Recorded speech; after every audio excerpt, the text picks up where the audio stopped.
उदयपुर में रहने वाला ज्ञानचंद बहुत ज्ञानी आदमी था। एक दिन ज्ञानचंद अपनी पत्नी से बोला, बहुत दिनों से मोहन की कोई खबर नहीं मिली है। मैं कल सुबह उससे मिलने उसके गांव के लिए निकल जाऊंगा।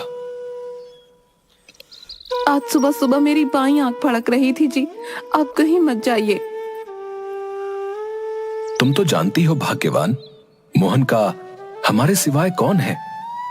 जाते हुए ऐसे टोका टोकी नहीं करते। तुम जाकर तैयारी करो मेरे जाने की। ठीक है, मैं आपके जाने की तैयारी कर देती हूँ। ज्ञानचंद का मित्र मोहन बचपन से ही गूंगा और एक पैर से अपाहिज था। ज्ञानचंद सुबह जल्दी उठकर अपने मित्र से मिलने निकल पड़ता है। रास्ते में उसे एक आदमी मिलता है जो शरीर से काफी तंदुरुस्त था। वो आदमी ज्ञानचंद के पास आया। भाई, आप कौन हैं और कहां जा रहे हैं? मेरा नाम ज्ञानचंद है और मैं अपने मित्र के घर संभाजी नगर जा रहा हूं। मेरा नाम महाकाल है, मुझे भी उसी तरफ जाना है। क्या मैं भी आपके साथ चल सकता हूं? मुझे ठीक से रास्ता पता नहीं है।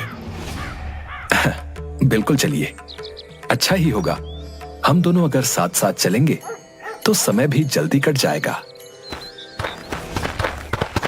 महाकाल, ये कैसा नाम है? बड़ा अजीब सा नाम है, महाकाल। खैर, मुझे क्या करना है। लेकिन उसने महाकाल से कुछ भी नहीं पूछा और दोनों धीरे धीरे रास्ते पर आगे बढ़ने लगे। तभी बीच में एक छोटा सा गांव आया। भाई ज्ञानचंद, तुम आगे बढ़ो। मुझे इस गांव में किसी को एक संदेश देना है।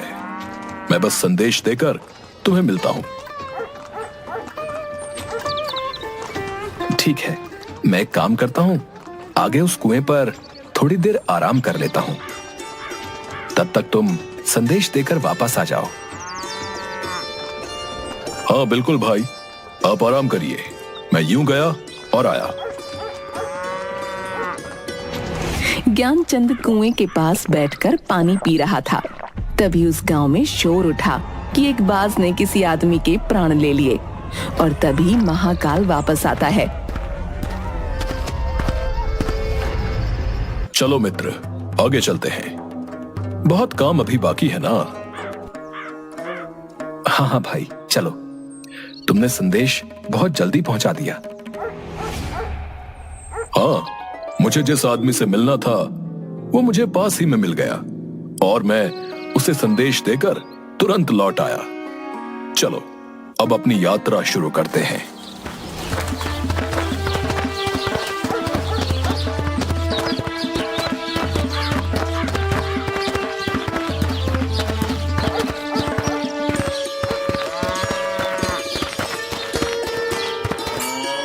मित्र, रात होने वाली है और पूरा दिन चलकर हम बहुत थक भी गए हैं। क्यों ना हम रात इसी मंदिर में रुक जाएं और यहीं आराम कर लें? तुम सही कह रहे हो। हम यहीं रुक जाते हैं और आराम कर लेते हैं और इसी बहाने से प्रभु के दर्शन भी कर लेंगे। भूख भी बहुत लगी है, इसलिए भोजन कर लेंगे और थोड़ा विश्राम करके सुबह जल्दी ही आगे की यात्रा के लिए निकल पड़ेंगे। ठीक है, हम यहीं रुक जाते हैं। मुझे इस गांव में किसी का सामान देना है, देकर आता हूं। तुम भोजन करो, मैं आकर खा लूंगा। लेकिन मित्र, साथ में भोजन करते हैं ना? अरे मित्र, बस मैं काम निपटाकर अभी आया। आप भोजन करो।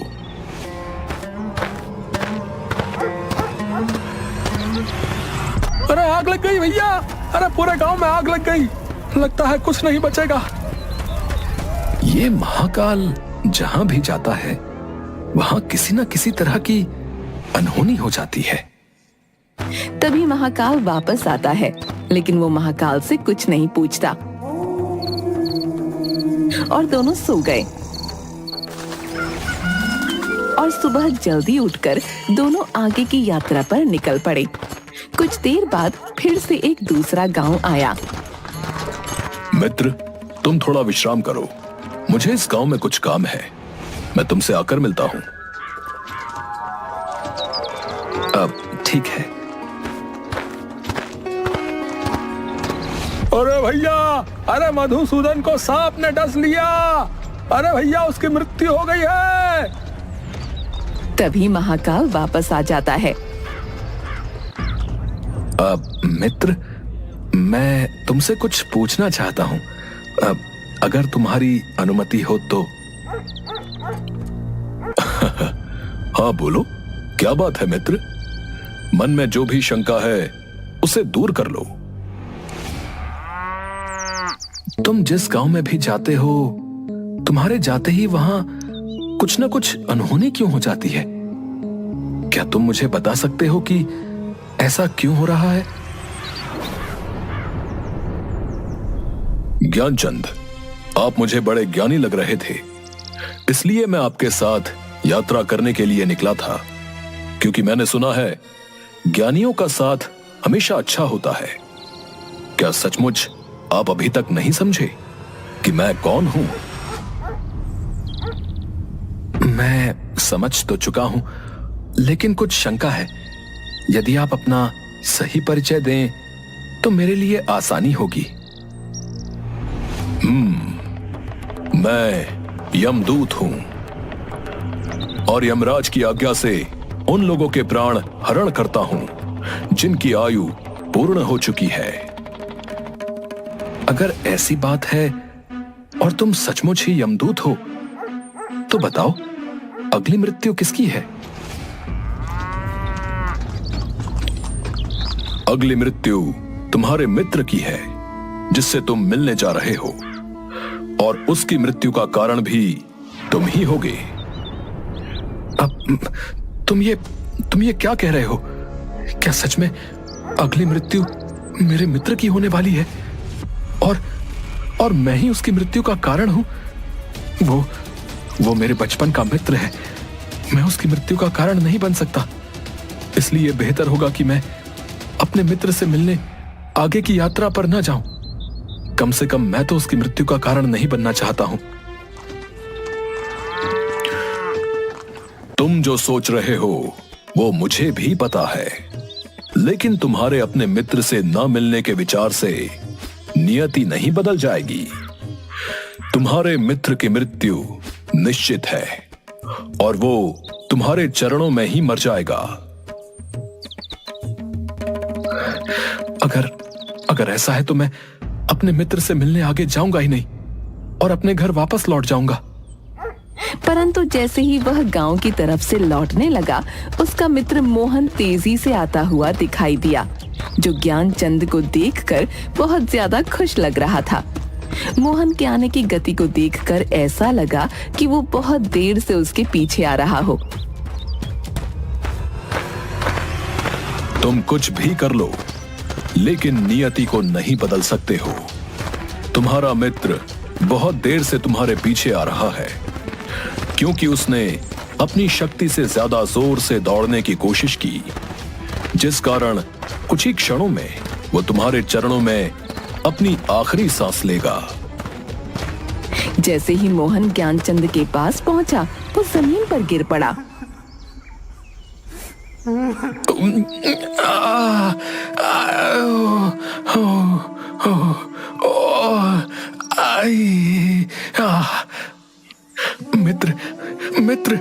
मित्र तुम ठीक हो ना? मैं तुम्हें कुछ नहीं होने दूंगा।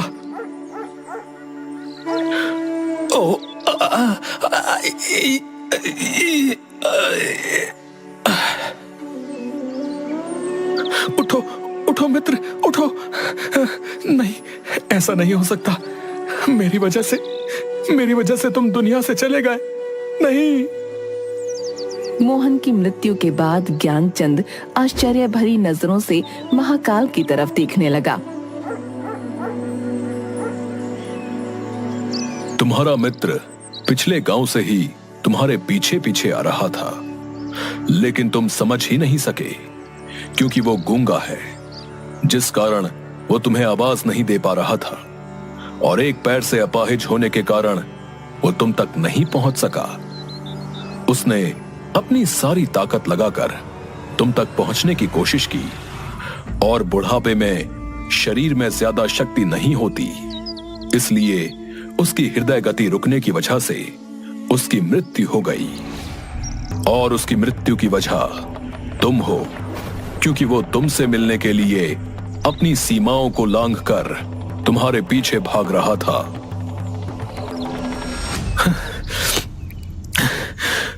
अगर मृत्यु मेरे मित्र की होनी थी तो तुम शुरुआत से मेरे साथ क्यों चल रहे थे? मैं तो सभी के साथ चलता हूं और हर क्षण चलता रहता हूं। केवल लोग मुझे पहचान नहीं पाते, क्योंकि लोगों के पास अपनी समस्याओं के अलावा किसी और व्यक्ति, वस्तु या घटना के संदर्भ में समझने का समय नहीं होता। तो क्या तुम बता सकते हो कि मेरी मृत्यु कब और कैसे होगी? हालांकि किसी सामान्य जीव के लिए यह जानना सही नहीं है, लेकिन तुम ज्ञानी व्यक्ति हो और अपने मित्र की मृत्यु को जितनी आसानी से तुमने स्वीकार कर लिया, उसे देखकर मुझे यह लगता है कि तुम अपनी मृत्यु के बारे में जानकर परेशान नहीं होगे। तुम्हारी मृत्यु आज से ठीक 6 महीने बाद किसी दूसरे राजा के राज्य में फांसी लगने से होगी। और आश्चर्य की बात यह है कि तुम स्वयं खुशी से फांसी को स्वीकार करोगे। ज्ञानचंद ने अपने मित्र का कर्म कांड किया और फिर अपने गांव लौट आया।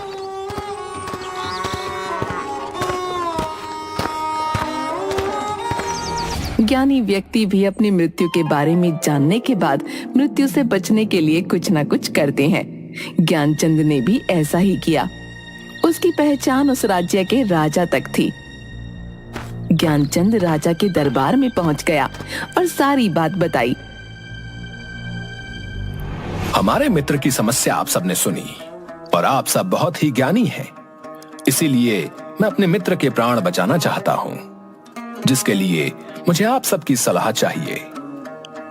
महाराज, जैसा कि पंडित जी ने कहा है कि उनकी मृत्यु 6 महीने बाद होगी, लेकिन मृत्यु तब होगी जब वो किसी दूसरे राज्य में जाएंगे। अगर हम उन्हें किसी दूसरे राज्य में न जाने दें तो उनकी मृत्यु कैसे होगी? आप सबकी बात बिल्कुल उपयुक्त है। हमारे मित्र के रहने की व्यवस्था राजमहल में ही कर दी जाए। वो अपनी मर्जी से राजमहल से बाहर आ जा सकते हैं और जिससे भी मिलना चाहें मिल सकते हैं, लेकिन बिना हमारी अनुमति के उनके कक्ष में कोई प्रवेश नहीं करेगा और ना ही कोई उनसे मिलेगा। मृत्यु से एक दिन पहले। कल तो मेरी मृत्यु का दिन है। आज रात को मैं जल्दी सो जाता हूं ताकि ये काली रात और कल का दिन जल्दी ही निकल जाए। ज्ञानचंद को नींद में चलने की बीमारी थी और वह स्वयं इसके बारे में जानता नहीं था, इसलिए उसने राजा या किसी से भी इस बीमारी के बारे में बात नहीं की थी। नींद में चलने की बीमारी का दौरा अक्सर उस समय पड़ता जब व्यक्ति को नींद अच्छे से न आ रही हो। उस रात ज्ञानचंद को नींद में चलने का दौरा पड़ा। वो राजा के महल से निकलकर अस्तबल में गया। राजा के आदेश के अनुसार वो कहीं भी आ जा सकता था, इसलिए किसी ने उसे कुछ नहीं पूछा और घोड़े पर सवार होकर ज्ञानचंद दूसरे राज्य की सीमा में चला गया और उस राज्य के राजा के कक्ष में जाकर रानी के दूसरी तरफ सो गया। सुबह राजा ने देखा, कौन है ये नामुराद जिसने हमारी राजरानी के साथ और हमारी शान शौकत में ये गुस्ताखी की है? इस गुस्ताख को तुरंत गिरफ्तार कर लो और दरबार में पेश करो।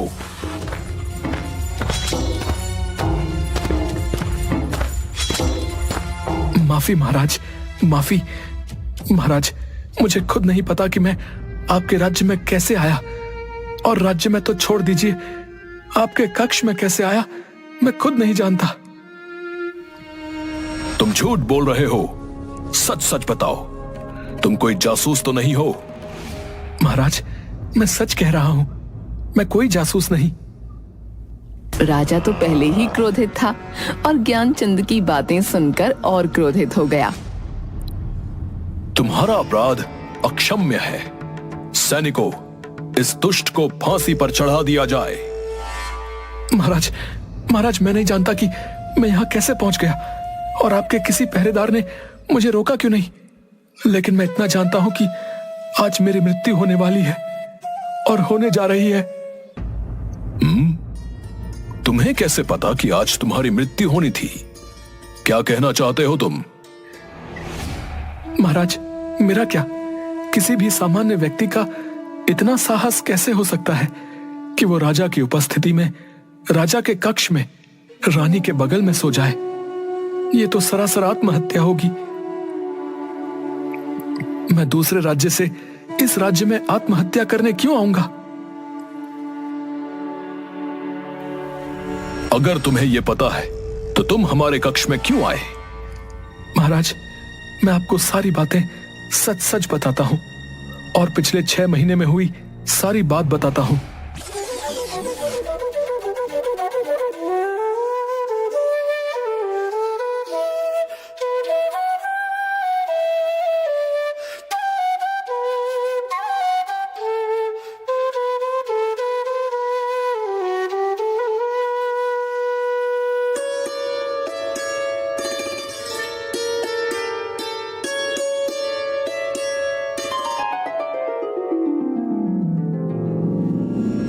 तुम अपनी मृत्यु से बचने के लिए महाकाल और अपनी मृत्यु की भविष्यवाणी का बहाना बना रहे हो। नहीं महाराज, अगर आपको ऐसा लगता है तो आप पड़ोसी राज्य के राजा से पता करवा सकते हैं। यदि तुम्हारी बात सत्य है और आज तुम्हारी मृत्यु का दिन है जैसा तुमने कहा, तो मैं तुम्हारी मृत्यु का कारण नहीं बनूंगा। लेकिन यदि तुम झूठ बोल रहे हो तो निश्चित ही आज तुम्हारी मृत्यु होगी। पड़ोसी राज्य के राजा हमारे मित्र हैं। हम अभी अपने सैनिकों को वहां भेजकर तुम्हारी कही बातों का पता लगवाते हैं। सिपाही दूसरे राज्य जाकर वापस आते हैं।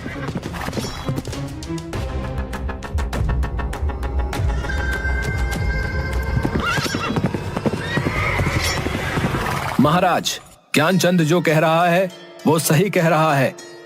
दूसरे राज्य के राजा ने ज्ञानचंद को अपने महल में ही रहने की संपूर्ण व्यवस्था दे रखी थी। पिछले 6 महीने से ये राजा का मेहमान था। कल रात राजा स्वयं इससे अंतिम बार कक्ष में मिले थे और उसके बाद ये इस राज्य में कैसे पहुंचा, इसकी जानकारी किसी को नहीं।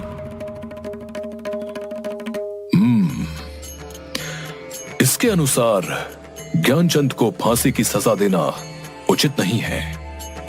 लेकिन अब समस्या यह है कि अगर इसे फांसी नहीं दी जाएगी तो यह राज्य के नियमों के विरुद्ध होगा, और अगर इसे फांसी दी जाएगी तो यह इसके साथ अन्याय होगा। महाराज, ज्ञानचंद को कच्चे सूत के एक धागे से फांसी लगवा दें, जिससे आपके वचन का मान रहेगा, और कच्चे सूत के धागे से लगी फांसी से ज्ञानचंद की मृत्यु भी नहीं होगी। महाराज, हमें आपकी सलाह उपयुक्त लग रही है। ज्ञानचंद को कच्चे सूत के एक धागे से फांसी पर लटका दिया जाए। महाराज, आपकी जय हो और आपके न्याय की भी जय हो। मैं आपके न्याय से बहुत खुश हूं। मुझे पूरा विश्वास है कि कच्चे सूत के धागे से मेरी मृत्यु नहीं होगी। मैं खुशी खुशी आपकी दी हुई इस फांसी की सजा को स्वीकार करता हूं। महाराज, जैसे ही ज्ञानचंद को फांसी दी गई, कच्चे सूत का धागा टूट गया, लेकिन टूटने से पहले उसने अपना काम कर दिया। ज्ञानचंद के गले की नस कट चुकी थी और वो जमीन पर पड़ा तड़प रहा था, और देखते ही देखते उसका शरीर शांत हो गया। विश्वास नहीं हो रहा कि एक कमजोर से धागे से किसी की मृत्यु हो सकती है। नियति ने अपना काम कर दिया है। जो होना होता है वो होकर ही रहता है। हम चाहे जितनी भी सावधानी कर लें, समझे? चाहे इंसान जितने उपाय कर ले, हर घटना और उस घटना का सारा ताना बाना पहले से निश्चित है, जिसे हम रत्ती भर भी इधर उधर नहीं कर सकते। इसलिए ईश्वर ने हमें भविष्य जानने की क्षमता नहीं दी है, ताकि हम अपने जीवन को ज्यादा बेहतर तरीके से जी सकें। सैनिकों, ज्ञानचंद के पार्थिव शरीर को पूरे सम्मान के साथ पड़ोसी राज्य में उसके घर ले जाया जाए और उसके परिवार की यथोचित सहायता की जाए। उसके बाद ज्ञानचंद की पत्नी ने ज्ञानचंद का दाह संस्कार पूरे विधि विधान से किया।